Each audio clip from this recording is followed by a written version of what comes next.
আসসালামু আলাইকুম ওয়া রাহমাতুল্লাহি ওয়া বারাকাতু।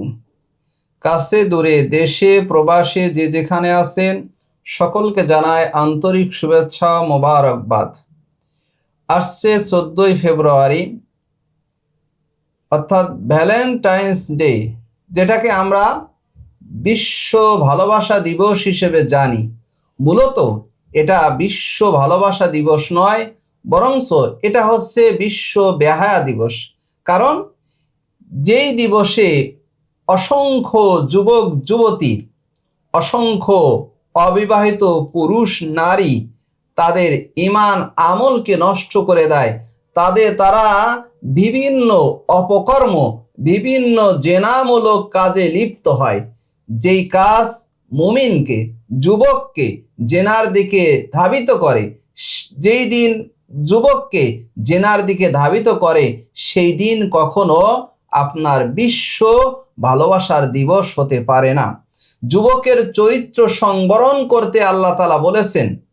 আল্লাহ তাআলা কোরআনে কারিমের মধ্যে বলেছেন, লা তাকরাবুজ জিনা, তোমরা জিনার নিকটবর্তী হয় না। দেখেন, এখানে একটা কথা বলেছেন আল্লাহ, কি তোমরা জেনার নিকটবর্তী হয় না। আল্লাহ বলে নাই যে তোমরা জেনা করো না, এই কথা বলে নাই। বরঞ্চ যেই কাজে জেনার দিকে ধাবিত করে, যেই কাজ করলে তোমাকে জেনার দিকে নিয়ে যায়, যেই কাজ করলে তোমাকে জেনার প্রতি উৎসাহিত করে, যেই কাজ করলে তোমাকে জেনার দিকে আহ্বান করে, এমন কোনো কাজ করা থেকেও তুমি দূরে থাকো।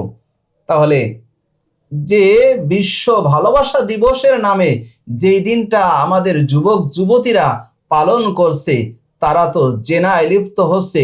এই দিন অনেক যুবতী তার দেহকে একজন যুবকের কাছে সঁপে দেয়।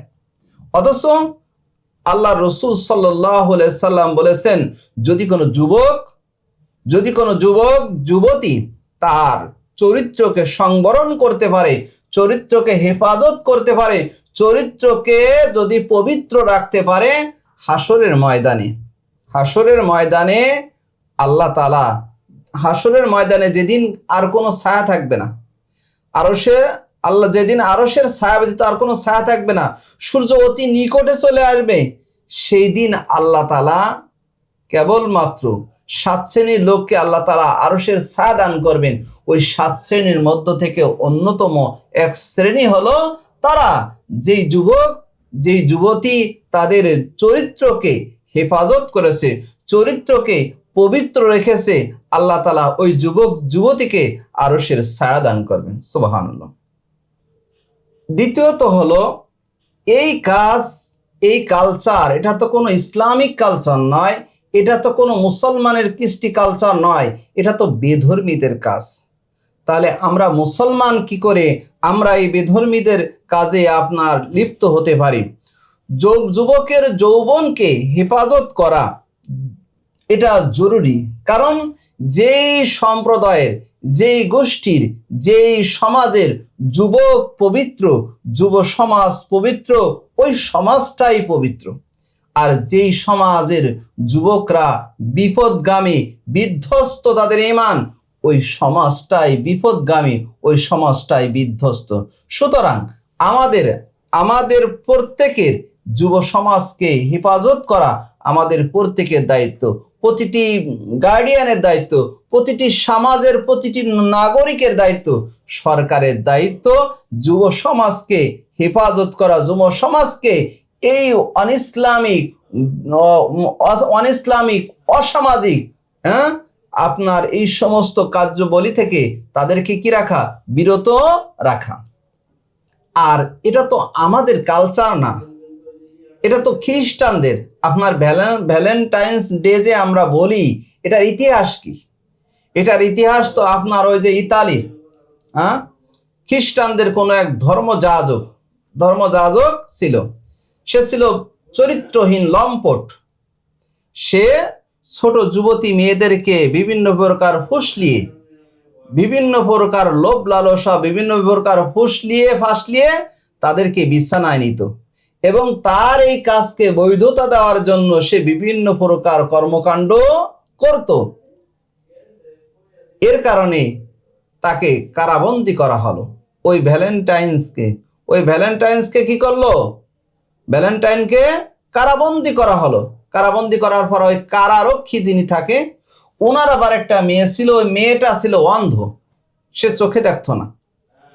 আর এদিকে এই যে ধর্মযাজক যাকে কারাবন্দি করা হলো, ও আবার চিকিৎসাবিদ্যাও তার মধ্যে ছিল, সে এবার চিকিৎসা জানতো। সে চিকিৎসা করে কারাবন্দির কারারক্ষীর মেয়ের চোখ ভালো করে দেয়। এক পর্যায়ে ওই কারারক্ষীর মেয়ের সাথে এই ধর্মযাজক ভ্যালেন্টাইন্সের কি হয়? প্রেম হয়, প্রেম বিনিময়। এক পর্যায়ে তারা জেনায় লিপ্ত হয়। তখন তৎকালীন বাদশাহ ছিল ভালো, সে কি করলো? ওই ভ্যালেন্টাইন্সকে কি করলো? আপনার ফাঁসি দিল। ফাঁসি দেওয়ার কারণে ফাঁসি দিল। তো ওই সরকার যখন মারা গেল, এর কিছুদিন পরে আর এক সরকার যখন আসলো, সেই সরকারের পরে ওই ভ্যালেন্টাইনের ব্যাপারে মন্তব্য করলো যে উনি একজন মহাপুরুষ ছিল, উনি একজন বিশ্বপ্রেমিক ছিল, তাকে আমাদেরকে স্মরণ করে রাখা দরকার।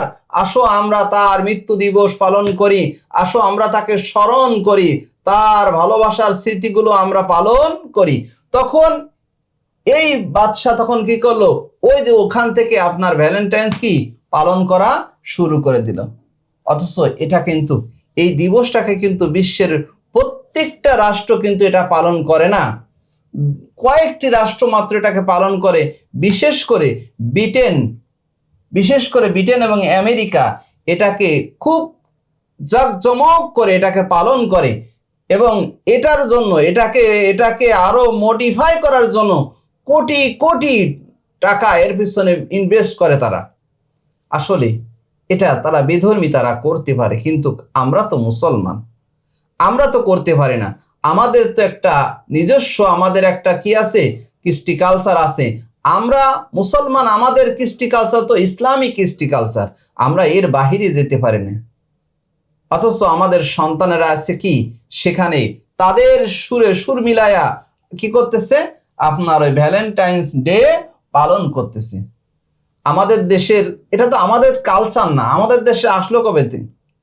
আমাদের দেশে এসেছে 1993 সালে। যায় যায় দিন নামক একটা পত্রিকা, ওই পত্রিকার সম্পাদক আপনার সাদিকুর রহমান। ওই পত্রিকার সম্পাদক সাদিকুর রহমান, সে ছিল লন্ডনে লেখাপড়া করত।